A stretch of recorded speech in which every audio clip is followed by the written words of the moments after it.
শুরুতেই আপনাদের সবাইকে জানাই পবিত্র ঈদুল আজহার শুভেচ্ছা।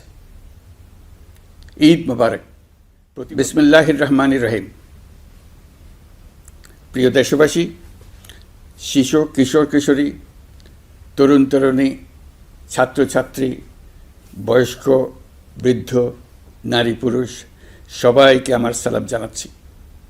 আসসালামু আলাইকুম। শুরুতেই আপনাদের সবাইকে জানাই পবিত্র ঈদুল আজহার শুভেচ্ছা। ঈদ মোবারক। প্রতি বছরই এই দিনটি আমাদের সামনে হাজির হয় ত্যাগের এক মহান দৃষ্টান্ত হয়ে। আমরা যদি কোরবানির মাহাত্ম্যকে ধারণ করে লোভ, স্বার্থপরতা, হিংসা বিদ্বেষ মুক্ত হয়ে সমাজ ও রাষ্ট্র বিনির্মাণে নিজেদের নিয়োজিত করতে না পারি, তাহলে কোরবানির ঈদ আনুষ্ঠানিকতা ছাড়া আর কিছুই নয়। আসুন এবছর কোরবানিকে সুন্দর, ত্যাগের মহিমায় মহিমান্বিত করে গরিব বান্ধব করে তোলে।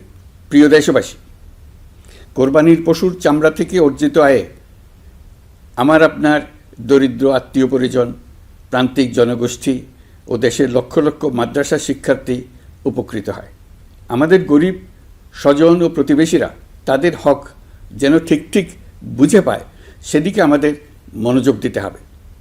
তবেই এই উৎসবটি হয়ে উঠবে ধনী গরিব সকলেরই উৎসব।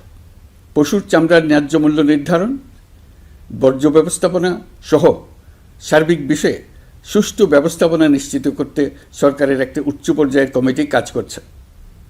একটি কন্ট্রোল রুমও খোলা হয়েছে।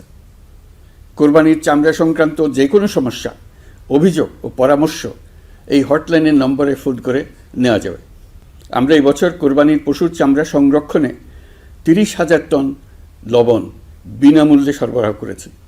কোরবানির ঈদে আরও একটি গুরুত্বপূর্ণ বিষয় হলো পরিষ্কার পরিচ্ছন্নতা। আমি দেশবাসীর প্রতি আকুল আহ্বান জানাই, আপনারা সকলে পরিবেশ পরিচ্ছন্ন রাখতে সমবেতভাবে এগিয়ে আসবেন।